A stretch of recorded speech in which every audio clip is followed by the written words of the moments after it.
जहरीली शराब से वो लगता है कि 50 से ज्यादा लोग मर गए। बिहार में शराबबंदी कहीं लागू है ही नहीं। ये तो शराबबंदी सिर्फ सरकारी फाइलों में, नेताओं के भाषणों में लागू है।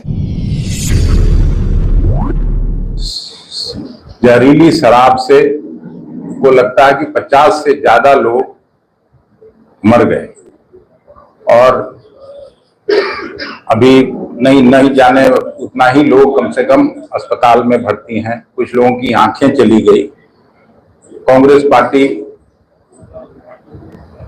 इस समाचार सुन के न केवल दुखी है, बल्कि हम यहां से एक टीम भी 5 सदस्यीय टीम वहां अभी तुरंत भेजते हैं और जो कुछ भी संभव हो सकेगा उन गरीब परिवारों को जो आहत हुए हैं, जो नहीं रहे, उनकी यथासंभव मदद करने की कोशिश करेंगे। साथ साथ बिहार सरकार और माननीय मुख्यमंत्री जी से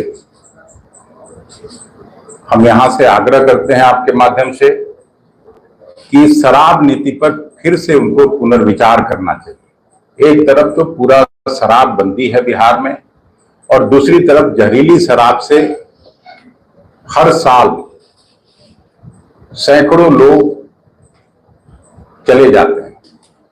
तो ये गंभीर मामला है और बिहार सरकार को, मुख्यमंत्री जी को गंभीरता से इस विषय को लेना चाहिए। आप इसका विरोध करते हैं? किसका? शराबबंदी का विरोध? नहीं, शराबबंदी का विरोध नहीं करते हैं, लेकिन शराबबंदी ठीक ढंग से लागू हो, हम लोग इसके हिमायती हैं।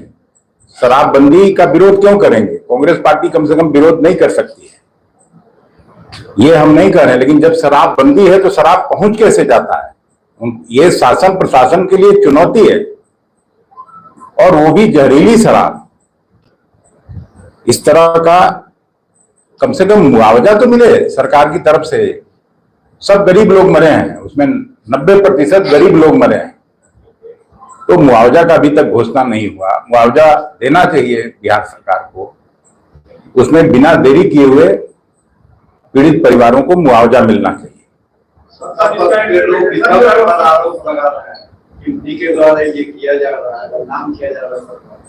विरोधी पक्ष के क्या मतलब? विरोधी पक्ष के लोग जाके वहां, जब से मैं बिहार आया हूँ, गांव में गया हूँ, मैं घूम कर जो देखा मैंने, उसके आधार पर कह रहा हूँ कि बिहार में शराबबंदी कहीं लागू है ही नहीं। ये तो शराबबंदी सिर्फ सरकारी फाइलों में, नेताओं के भाषणों में लागू है। शराबबंदी के नाम पे शराब की दुकानें बंद की गई हैं, घर घर शराब बिक रही है। जो घटना कल की है ये तो दुखद है, बहुत दुखद है। लेकिन इसी छपरा में 1.5 साल पहले करीब 70 से ज़्यादा लोगों की दुखद मृत्यु हुई थी। कोई बिहार का ऐसा जिला नहीं है, कोई ऐसा पंचायत नहीं है जहाँ पर जहरीली शराब से लोगों की मृत्यु नहीं हुई है। कुछ रिपोर्टेड हैं, बहुत घटनाओं का रिपोर्ट भी नहीं हुआ है। मृत्यु जब एकदम एक तरह से एक्सट्रीम घटना है, लेकिन सामान्यतः जो घटिया क्वालिटी की शराब है, जो शराब माफिया जहरीली शराब या गलत शराब जो बेच रहे हैं ये लोग, इसके पीने से लोगों के स्वास्थ्य पर, उनके लिवर पे जो असर हो रहा है, इसकी तो कोई चर्चा ही नहीं हो रही है। ये जो घर घर बिकने वाली शराब है, कहीं ना कहीं बिहार की सरकार को ये समझना होगा कि आप शराबबंदी के नाम पर दुकान बंद किए हुए हैं, हर घर में शराब बिक रही है और जहरीली और गलत शराब बिक रही है।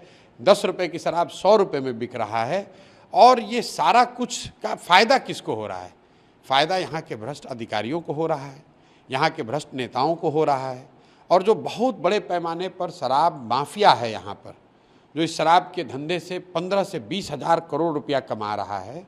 ये लोगों की मिली भगत है जिन्होंने एक ये भौकाल खड़ा किया हुआ है कि शराबबंदी पब्लिक चाहती है, अगर शराबबंदी के खिलाफ बोलिएगा तो वोट नहीं मिलेगा। इसीलिए जनसुराज में हम पहले दिन से कह रहे हैं कि भाई वोट मिले या ना मिले, शराबबंदी का निर्णय बिहार के पक्ष में नहीं है, बिहार के जनता के पक्ष में नहीं है। इससे पहली बात कि कहीं शराबबंदी है नहीं, घर घर में शराब बिक रही है और इस तरह की स्पूरियस लिकर से, जहरीली शराब के पीने से लोगों की मृत्यु हो रही है, उनके स्वास्थ्य को हानि हो रही है। सरकार का बिहार जैसे गरीब राज्य का हर साल 15 से 20 हज़ार करोड़ का नुकसान हो रहा है और ये पैसा अधिकारी, नेता और शराब माफिया लूट रहे हैं। और इतनी दुखद मृत्यु के बाद सरकार की ओर से, सरकार के मुखिया नीतीश कुमार वहाँ जाएंगे तक नहीं। पिछली बार करीब 70 लोगों की मृत्यु जब छपरा में हुई इसी जिले में, तो सरकार की ओर से कोई गया भी नहीं। कोई अधिकारी जाएगा, खाना पूर्ति करेंगे, फिर वही बात हो जाएगी।